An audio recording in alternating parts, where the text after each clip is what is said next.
Halo, Om Swastiwasyu, Nama Budaya, Salam Kebajikan. Perkenalkan nama saya Amanda Dwi Astuti, saya dari Universitas Terbuka, jurusan Fakultas Ilmu Hukum. Terima kasih. Halo, selamat siang semuanya teman-teman Gen Z yang luar biasa. Coba jujur, berapa dari kalian yang kalau buka aplikasi dompet digital langsung mikir gaji belum cair, tapi kok saldo udah tipis aja? Ternyata kalian gak sendirian loh. Data terbaru dari Sun Life Indonesia Financial Reliance Index tahun 2025 menunjukkan bahwa hanya 49% Gen Z yang merasa aman secara finansial.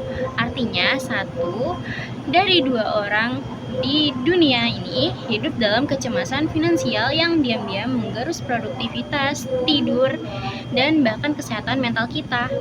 Kita disebut generasi paling melek teknologi, paling kreatif, tapi juga paling rentan. Hari ini kita nggak akan berhenti di rasa cemas itu. Kita akan bahas kenapa kita cemas dan apa strategi yang bisa kita lakukan. Maka dari itu, tema kita hari ini adalah Gen Z dan kecemasan finansial dari stres ke strategi. Pertama, mari kita akui fakta kalau Gen Z memang paling rentan. Bukan cuma perasaan, dibanding milenial yang 60%-nya merasa aman dan baby boomer yang 63%-nya, kita ada di posisi paling bawah. Yang lebih mengkhawatirkannya, 29% Gen Z tidak mencari bantuan saat membuat keputusan finansial. Padahal kita justru generasi yang paling butuh bimbingan karena baru mulai bekerja, baru mulai kredit, dan baru mulai belajar mandiri. Penelitian di Jakarta Raya yang dimuat di EduFest Journal tahun 2025 juga menegaskan kecemasan finansial punya efek negatif signifikan terhadap kesejahteraan Gen Z. Kalau kita stres soal uang, kerja jadi nggak fokus, hubungan sosial jadi renggang, dan mimpi besar jadi ditunda terus. Kedua, apa sih yang bikin kita cemas? Ada 3 faktor utamanya loh. Yang pertama, inflasi dan biaya hidup yang tinggi. 92% responden Gen Z merasakan dampak inflasi.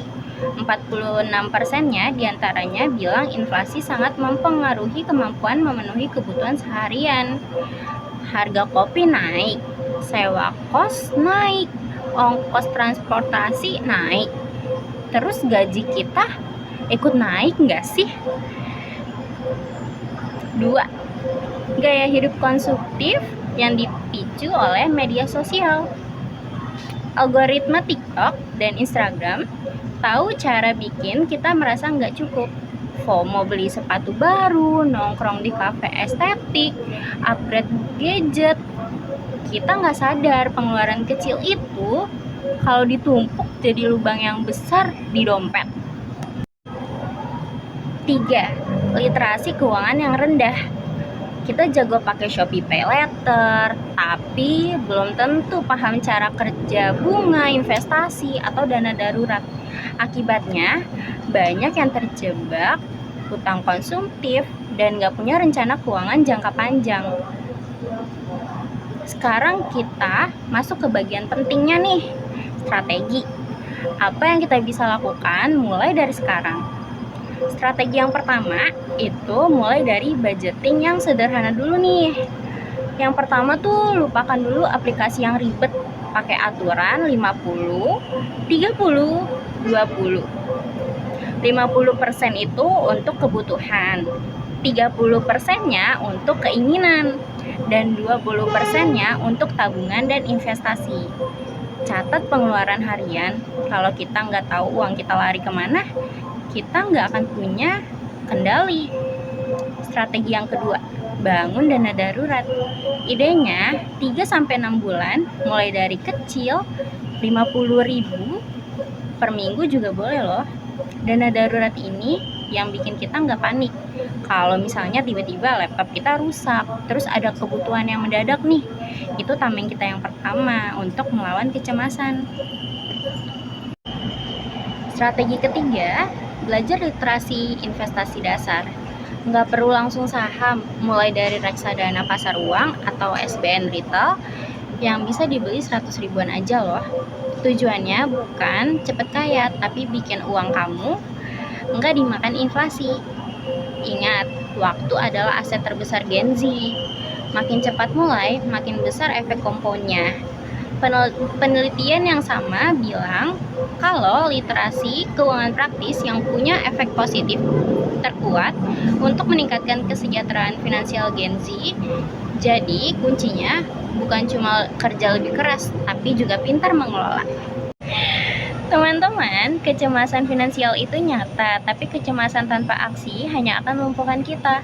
Gen Z punya dua keunggulan yang nggak dimiliki oleh generasi lain, yaitu waktu dan adaptasi yang cepat. Kita masih muda, masih bisa salah, masih bisa belajar lagi, dan masih punya puluhan tahun untuk memperbaiki kondisi finansial. Jangan tunggu gaji besar dan baru mulai mengatur uang. Mulailah dari sekarang, dari kecil, dari hal yang bisa kita kontrol.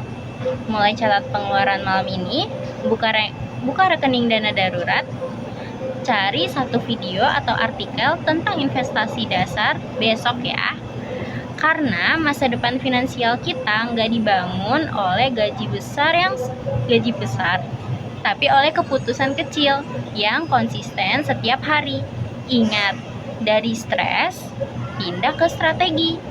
Dan dari strategi itu kita bisa bangun ketenangan finansial yang kita impikan. Terima kasih. Mari kita buktikan kalau Gen Z bukan cuma generasi yang cemas, tapi generasi yang bisa berubah. Wassalamualaikum warahmatullahi wabarakatuh.